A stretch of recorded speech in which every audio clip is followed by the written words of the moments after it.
Good morning, friends, and welcome to the Shepherd's Morning, where we rise with the Lord, where we rely upon His holy word each and every day of our lives.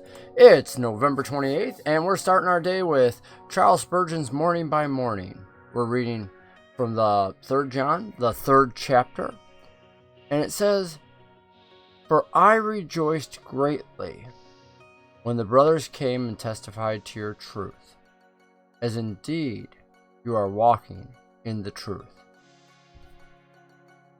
This is what Charles has to say about it. "The truth was in Gaius, and Gaius walked in the truth. If the first had not been the case, the second could never have occurred. And if the second could not be said of him, the first would have been a mere pretense. Truth must enter into the soul, penetrate and saturate it, or else it is of no value. Doctrines held as a matter of creed are like bread in the hand, which provides no nourishment to the body. But doctrine accepted by the heart is like food digested, which by assimilation sustains and builds up the body. In us, truth must be a living force, an active energy, an indwelling reality, a part of the warp and woof of our very being. If it is in us, we cannot then part with it. A man may lose his clothes or his limbs, but his inward parts are vital and can't be torn away without absolute loss of life. A Christian can die, but he can't deny the truth.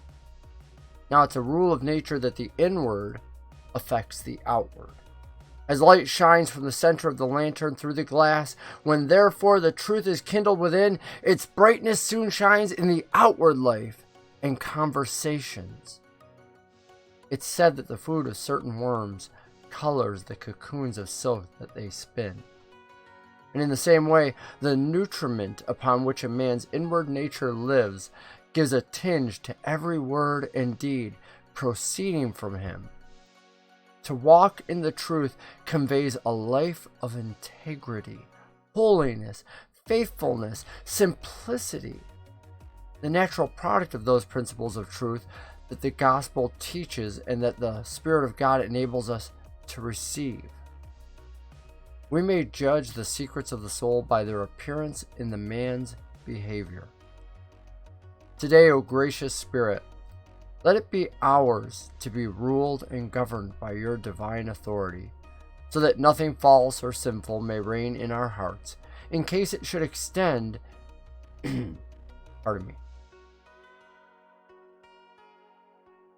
in case it should extend its malignant influence to our everyday lives in the community."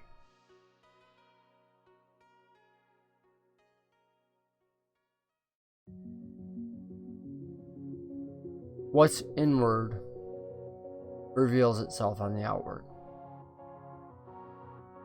Many of us are gifted to read people. Many of us learn to read people and body language. In fact, little children do. They learn to read smiles and laughter even as a baby. What comes out is a reflection of what's inside. When somebody gets angry, they start to scowl. And you can train yourself to hide these outward expressions, but it doesn't change the fact that what is inside is affecting you on the outside, how we respond. That's why Jesus reminds us that it has to be His Spirit indwelling us. His center, His being at our center, in our being. And as Spurgeon points out, at that point, we become inseparable, because if we have Christ living in us, what's coming out of us will be Christ-like. We don't become imitators by skill or artifice. We become imitators by being integrated with His Spirit. See, that's entirely different than those who want to go out and do the reflection of good works. I guess that's the real difference between a good work and a godly work. See, the many organizations that don't believe can imitate the goodness of God and do what we would think of as good works. Clothing people, feeding the hungry, being nice.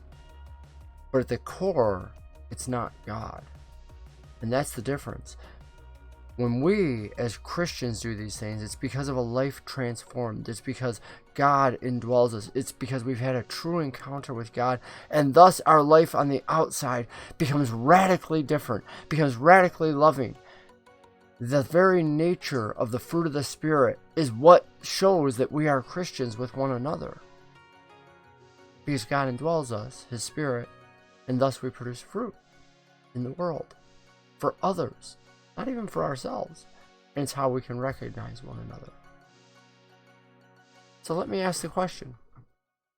As you rise today, my brothers and sisters, who's going to sit inside your driver's seat? Who's inside you? What dwells in the temple of God? Is it your own throne? Is it emptiness? Or is it the Holy Spirit manifesting Himself through you today? I want to thank you for being here with me this morning on the Shepherd's Morning. And I pray that as you go forth, everything that comes out of you today will reveal Christ who lives in you this day and every day. Go forth, brothers and sisters. Live for the Lord, change the world entire, and feed them on that fruit of the Spirit inside you. This is Motorcycle Pastor saying, I'll see you this evening.